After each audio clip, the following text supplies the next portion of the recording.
믿습니다. 아멘. 오늘 새벽에 하나님께서 우리에게 주신 말씀은 창세기 41장 37절에서 57절까지 말씀입니다. 구약전서 64페이지입니다.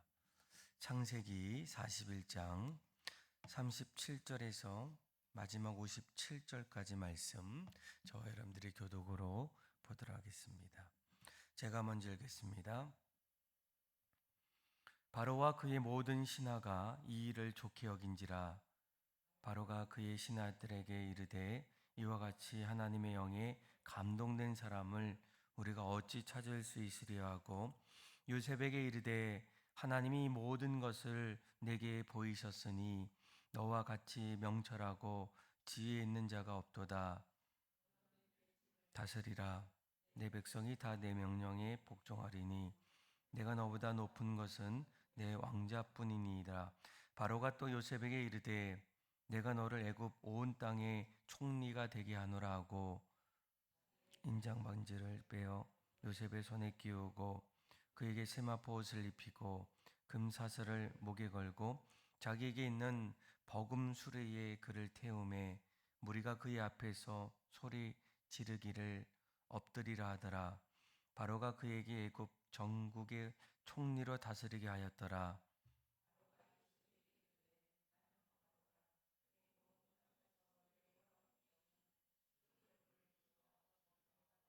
그가 요셉의 이름을 사브납 바네아라 하고 또 온의 제사장 보디베라의 딸 아스낫을 그에게 주어 아내로 삼게 하니라. 요셉이 나가 애굽 온 땅을 순찰하니라.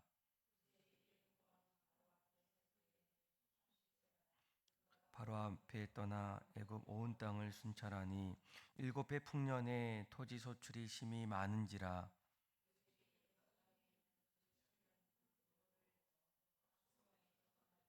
각 성 주위의 밭 곡식물을 그 성 중에 쌓아둔 곡식이 바다 모래같이 심이 많아 세기를 그쳤으니 그 수가 한이 없음이었더라.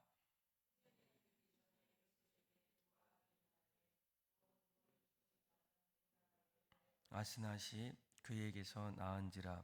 요셉이 그의 장남의 이름을 므낫세라 하였으니 하나님이 내게 내 모든 고난과 내 아버지 온 집을 잊어버리게 하셨다미요 하나님이 나를 내가 수고한 땅에서 번성하게 하셨다 함이었더라. 애굽 땅의 7해 풍년이 그치고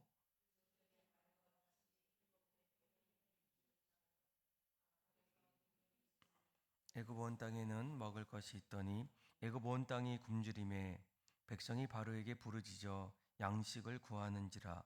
바로가 애굽 모든 백성에게 이르되 요셉에게 가서 그가 너희에게 이르는 대로 하라 하니라.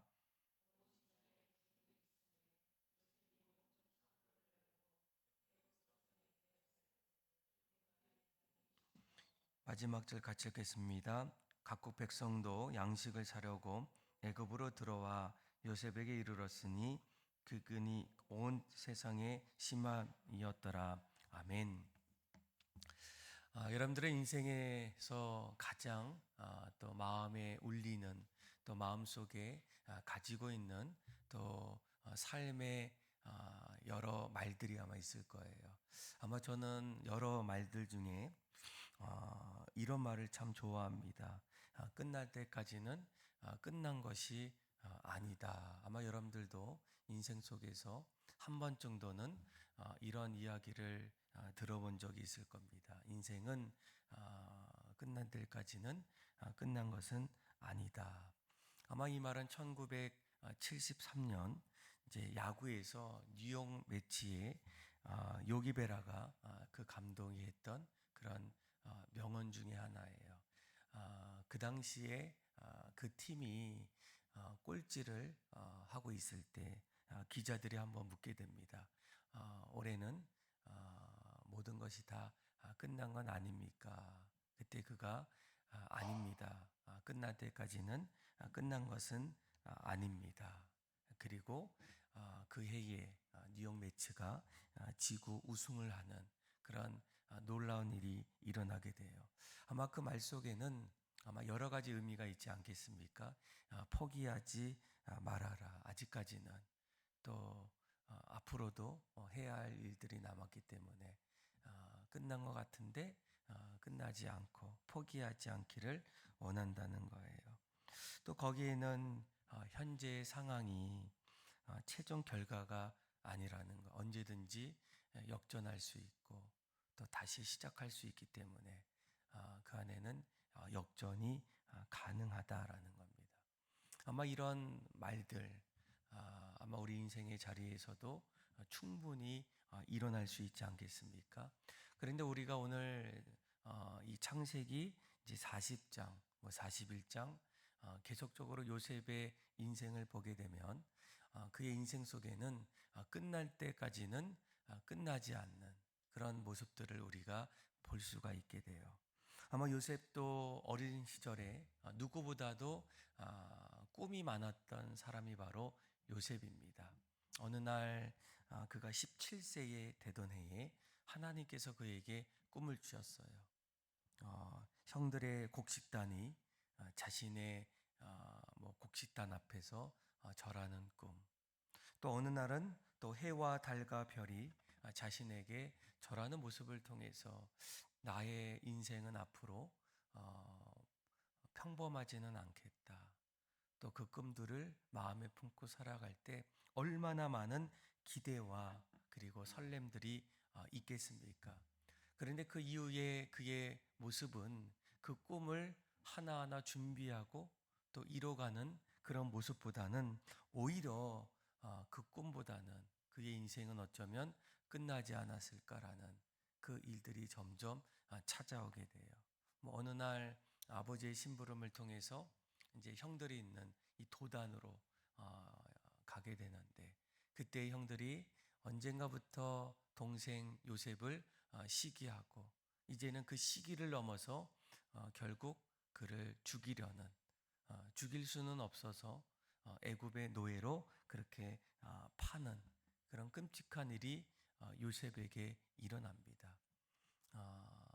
뭐 성인도 아니고 청소년 시절에 가장 의지하고 싶은 형들에게 인생의 배신을 받았을 때 아마 그의 마음은 이제는 내 인생은 끝이구나, 이제 실패구나라는 그런 마음들이 찾아올 수밖에 없다는 거예요. 그리고 이 요셉이 애굽 땅에 갔을 때 그가 애굽의 노예가 됩니다. 그리고 그 자리에서 억울한 누명을 쓰고 이제 감옥에 갇히게 돼요. 내 인생은 여기에서 마칠 수 없어. 그의 마음속에 누구보다도 열심히 살았던 요셉에게 또 한 번의 큰 어떤 인생의 어려움이 찾아오지 않겠습니까? 아무 잘못을 하지 않았음에도 불구하고 이 보디베라의 그 부인에 의해서 결국 감옥에 갇혀가는 정말 열심히 살아왔지만 그의 마지막 모습은 감옥으로 가는 그런 인생이었다는 거예요. 그리고 이 감옥에서도 누구보다도 이 요셉이 열심히 살았을 때 그것에 있었던 이제 술 맡은 간원 그의 꿈을 해석해 주었을 때 그가 나중에 그 일을 기억하고 또 언젠가는 그 일을 사람들에게 알리겠다라고 얘기했지만 1년이 지나고 또 2년이 지났음에도 불구하고 그는 아무런 변화 없이 잊혀지는 그런 인생이 바로 요셉의 인생이었다라는 거예요. 아마 그의 모습 속에는 뭐 구덩이 같은 인생, 또 노예 같은 인생, 억울한 인생, 또 잊혀져가는 인생, 한마디로 실패한 인생이다. 또 어쩌면 그의 인생은 모든 것이 끝났다라고 이렇게 이야기할 수 있습니다. 그런데 오늘 우리가 읽었던 이 창세기 41장 말씀을 보게 되면 아마 그가 어린 시절 꾸었던 그 꿈들이 드디어 실현되는, 그래서 애굽의 총리가 되는 그런 놀라운 일이 일어나게 돼요. 아마 39 39절 40절 말씀을 보게 되면 41절까지 한번 읽어볼까요? 시작.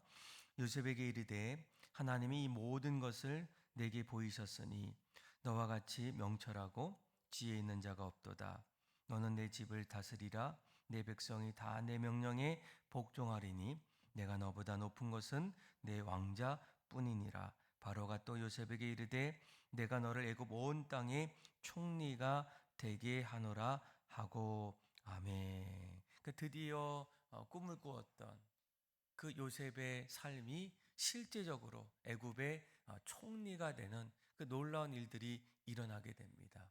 처음에는 그가 꿈꾸는 사람이었지만 그의 삶의 자리는 도저히 꿈을 꿀 수도 이룰 수도 없는 그런 모습이었는데, 오늘 본문에 보게 되면 놀랍게도 사람들, 특별히 그 당시에 가장 강대국이라고 불렸던 그 애굽의 한 직분을 맡았던 그런 사람이 아니라 왕 다음으로 그가 애굽의 총리가 되어서 그 나라를 통치하고 다스리는 그 17세에 꾸었던 그 꿈들이 현실로 이루어지는 일들이 일어나게 됩니다. 더욱이 말씀을 조금 더 읽어보면 애굽의 왕이었던 바로 왕이 어떻게 합니까?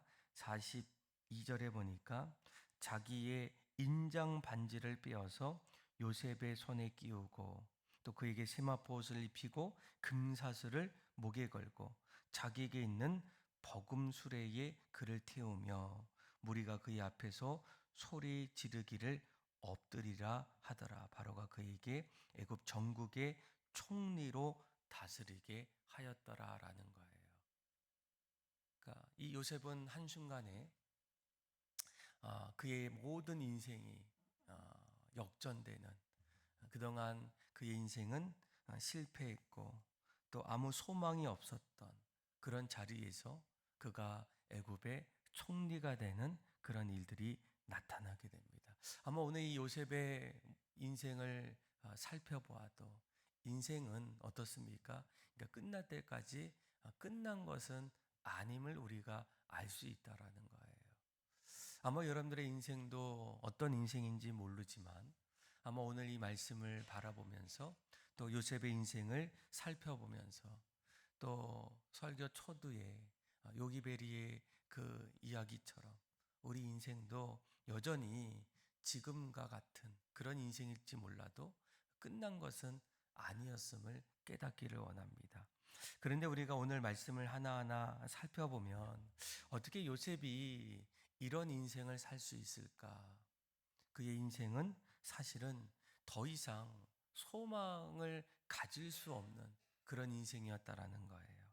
아마 그가 구덩이에 빠졌을 때, 또 애굽의 노예로 팔려갔을 때, 그리고 그 애굽의 노예 속에서 억울한 인생을 살아갔을 때, 감옥에서 잊혀진 그런 인생을 찾아왔을 때 그의 마음속에는 어떻습니까? 나는 실패한 인생이다. 나는 더 이상 누구도 믿을 수 없는, 사람을 더 이상 신뢰할 수 없는 그런 삶의 자리. 그리고 이제는 점점 비교할 수밖에 없고 너무나 억울함이 많아서 이제는 믿을 수 없을 뿐만 아니라 복수하고 싶은 그런 인생의 자리. 그런 요셉이 어떻게 한순간에 애굽의 총리가 될 수 있을까? 참 너무나 신기하면서도 도저히 일어날 수 없는 그런 모습이 아니겠습니까? 그런데 그 이유들을 하나하나 살펴보면 오늘 우리가 읽었던 창세기 41장 50절에서 이제 52절까지 말씀을 보게 되면 그 이유들을 찾아볼 수 있다라는 거예요. 우리 한번 50절에서 먼저 51절까지 말씀 한번 같이 읽어보겠습니다. 읽겠습니다. 흉년이 들기 전에 요셉에게 두 아들이 나되 곧 온의 제사장 보디베라의 딸 아스나니 그에게 낳은지라. 요셉이 그의 장남의 이름을 무네세라 하였으니 하나님이 내게 모든 고난과 내 아버지 온 집의 일을 잊어버리게 하셨다 함이요. 아마 오늘 50절에서 52절까지 말씀을 보게 되면 그 두 아들이 나오게 되는데, 한 사람은 므낫세고 또 한 사람은 누구입니까? 에브라임이에요. 그런데 그 이름의 뜻을 하나하나 보게 되면, 그러니까 요셉이 이러한 어려운 상황 속에서 실패할 수밖에 없었던, 더 이상 그의 꿈을 포기할 수밖에 없었던 그의 삶의 자리에서 그가 어떻게 애굽의 총리가 될 수 있었는지를 그의 신앙의 고백, 특별히 그의 두 아들의 이름을 통해서 우리가 발견할 수 있다는 거예요. 그가 그곳에서 이제 결혼을 하게 됩니다. 이제 애굽의 왕이었던 바로 왕이 이제 그에게 45절이죠. 제사장 보디베라의 딸 아스낫을 그에게 주게 돼요. 그리고 그가 온 땅을 순찰하게 될 때 어느 날 그의 아내 아스낫에게 이제 아들을 낳게 되는데, 첫 번째 아들이 누구입니까? 므낫셋이에요. 그런데 이 므낫셋의 이름을 보니까 이렇게 얘기합니다. 내 모든 고난과 내 아버지의 온 집안 집 일을 잊어버리게 하셨다라는 거예요. 여러분, 사실 이 요셉은 자신이 그동안 살아왔던 삶의 자리에서 그동안 겪었던 일들, 억울하고 또 실패한 인생, 또 누구도 믿을 수 없고 이제는 모든 자신의 것을 빼앗기는 그런 처참한 그의 인생, 도저히 잊을 수 없는 그런 인생 아니겠습니까? 그런데 그런 잊을 수 없는 그런 인생은 오히려 그 인생을 점점 나락으로 빠뜨릴 수밖에 없다라는 거예요. 그가 구덩이에 있을 때, 또 이방 땅의 종자리에 있을 때, 억울한 누명에 있을 때, 그리고 사람들에게 점점 잊혀졌을 때 그의 마음속에는 어떤 마음이 들겠습니까? 배신에 대한 마음, 박탈감에 대한 마음, 억울함에 대한 마음, 잊혀짐에 대한 그런 마음들이 끊임없이 찾아올 때 더 이상 아무 일도 할 수가 없었다라는 거예요. 잊고 싶어도, 잊어버리고 싶어도 어떻게 잊을 수가 있겠습니까? 날마다 눈을 뜨면 사람들에게 배신당했던, 또 실패했던, 아무것도 나에게 소망이 없는 그런 모습들이 내 인생을 지배하기 때문에 그 지배 속에서 더 이상 새로운 것들을 찾아볼 수가 없었다라는 거예요. 사실 인간의 노력으로는 자신이 받았던 상처, 아픔, 배신, 박탈, 이 모든 것들을 어떻게 내가 벗어날 수가 있겠습니까? 아마 여러분들도 각자가 그동안 살면서 경험했던 좀 좋지 않았던 그런 상처와 아픔들은 여전히 내 인생의 발목을 붙잡을 때가 있어요. 그래서 사람들을 더 만날 수 없고, 또 앞을 향해서 나아갈 수 없고, 또 사람들과 함께하고 싶지 않는 그런 마음들이 얼마나 많이 있겠습니까?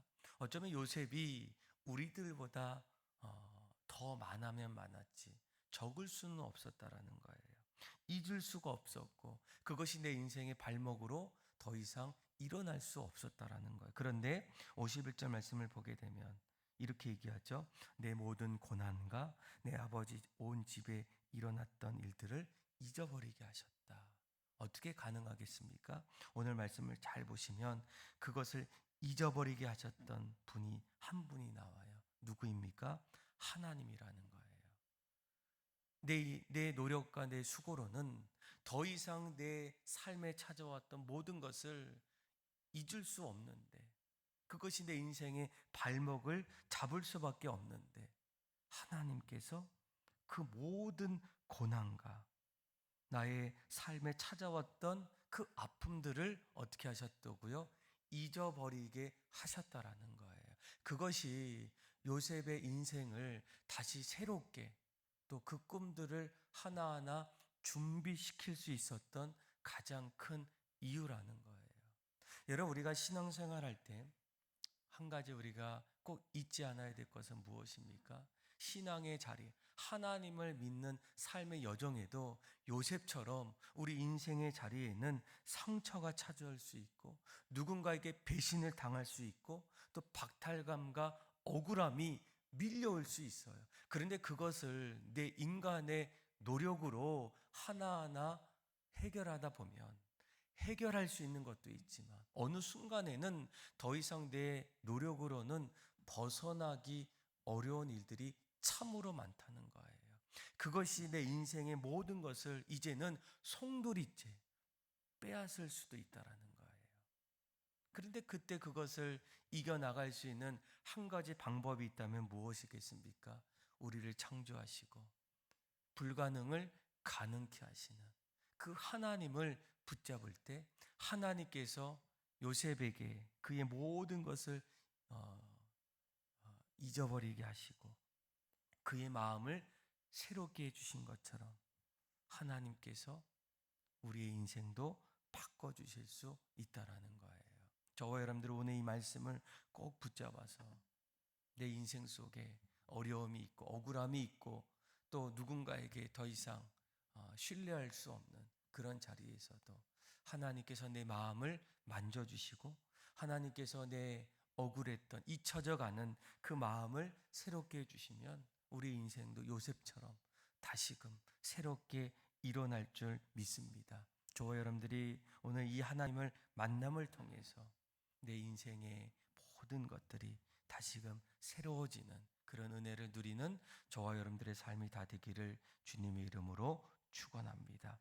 두 번째로 오늘 이 요셉이 애굽의 총리가 될 수 있었던 그의 인생이 끝날 때까지 끝나지 않았던 가장 큰 이유가 무엇입니까? 또 52절에 이렇게도 얘기하죠.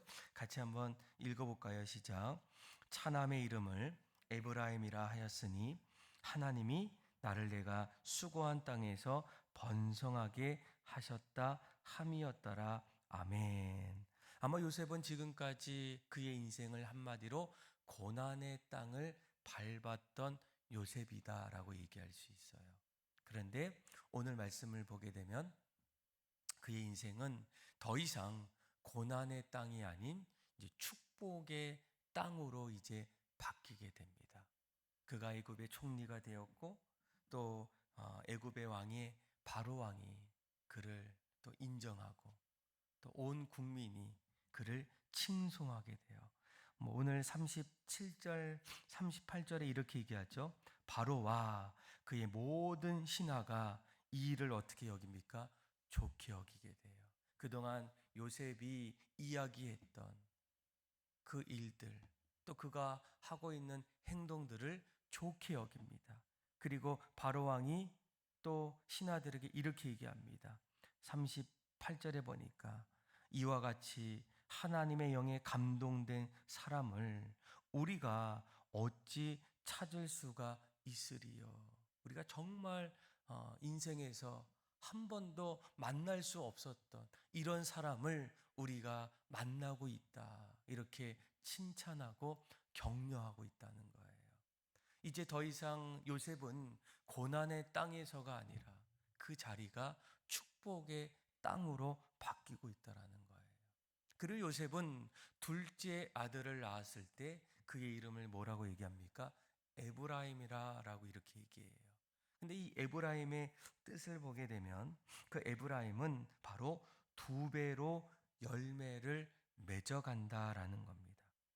그래서 오늘 52절에 보니까 내가 수고한 땅에서 번성하게 하셨다라는 거예요. 보통 사람들은 상처받은 그 자리, 또 내가 실패한 그 자리를 어떻게 합니까? 가장 먼저 벗어나려고 해요. 도피하고 싶고 멀리 떠나보내고 싶습니다. 그런데 오늘 본문을 보니까 내가 고난받았던 그리고 내가 수고한 그 땅에서 어떻게 합니까? 도피하거나 멀리 가지 않고 오히려 그 자리가 번성하게 됐다는 거예요. 놀랍지 않겠습니까? 내가 상처받고 실패했고 이제는 그 안에서 누구도 믿을 수 없는 그런 고통과 아픔의 그 자리가 오히려 복된 자리로 회복의 자리로 이제는 번성케 되는 그 자리로 바뀌었다라는 거예요. 그런데 오늘 본문을 잘 보시면 그렇게 할 수 있었던, 그런 일들이 일어날 수 있었던 가장 큰 이유가 무엇입니까? 바로 하나님께서 그렇게 하셨다는 거예요. 52절 말씀을 잘 보시면 중간에 이렇게 얘기하죠. 나를 내가 수고한 땅에서 번성케 하셨던 그 주체가 누구입니까? 하나님이라는 거예요. 하나님이 나를 내가 수고한 땅에서 번성하게 하셨다 함이었다. 그리고 그 고백을 자신의 두 번째 아들이었던 에브라임으로 이렇게 고백하고 있다는 거예요. 아마 인생은 끝날 때까지 끝난 것은 아닌데, 아마 요셉처럼 꿈을 꾸었고, 그런데 그 꿈이 오히려 절망과 실패로 찾아왔을 때 마지막에는 그 인생이 이제는 새롭게 다시 새로운 모습으로 일어날 수 있었던 가장 큰 이유가 무엇입니까?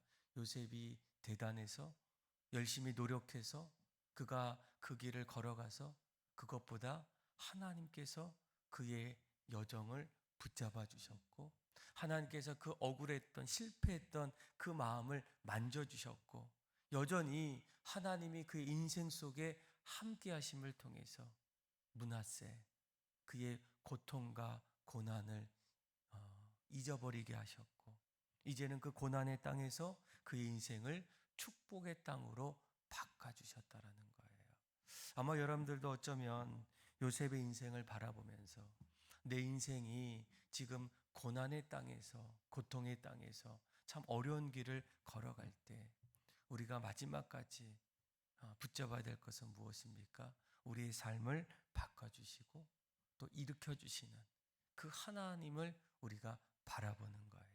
끝까지 하나님을 의지하며 나갈 때 하나님께서 요셉의 인생을 바꿔주시고 새롭게 하신 것처럼 우리 인생도 이제는 므낫세 같이 고통을 잊어버리게 하시고, 에브라임 이제는 고난의 땅에서 축복의 땅으로 바꿔주실 그 하나님을 날마다 신뢰함을 통해서 우리의 무거운 짐들을 내려놓고 하나님께서 우리 인생을 새롭게 하실 그 하나님을 신뢰하면서 오늘도 믿음으로 그렇게 살아갈 수 있는 저와 여러분들의 삶이 다 되기를 주님의 이름으로 축원합니다. 기도하겠습니다.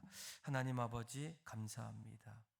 우리 인생도 어쩌면 요셉처럼 점점 실패하고 절망하고 또 그 안에서 포기하고 싶은 그런 마음들이 찾아오지만, 하나님, 우리는 날마다 꿈꾸는 사람으로 또 이 땅에서 선한 영향력을 흘러보내는 사람으로 살기를 원할 때 그 모든 것이 하나님의 손에 있음을 깨닫게 하여 주셔서 우리 인생이 언젠가는 므낫세처럼, 에브라임처럼 하나님께서 내 모든 고난과 고통을 잊어버리게 하시고 이제는 그 자리가 수고한 땅으로 번성케 되는 은혜를 허락하여 주셔서 날마다 주님과 동행하는 삶으로 살아갈 수 있도록 은혜 베풀어 주옵소서. 날마다 주님과 동행하며 주님과 함께하는 삶을 살기를 소망하며 사랑에 많으신 예수님의 이름으로 감사하며 기도드립니다. 아멘.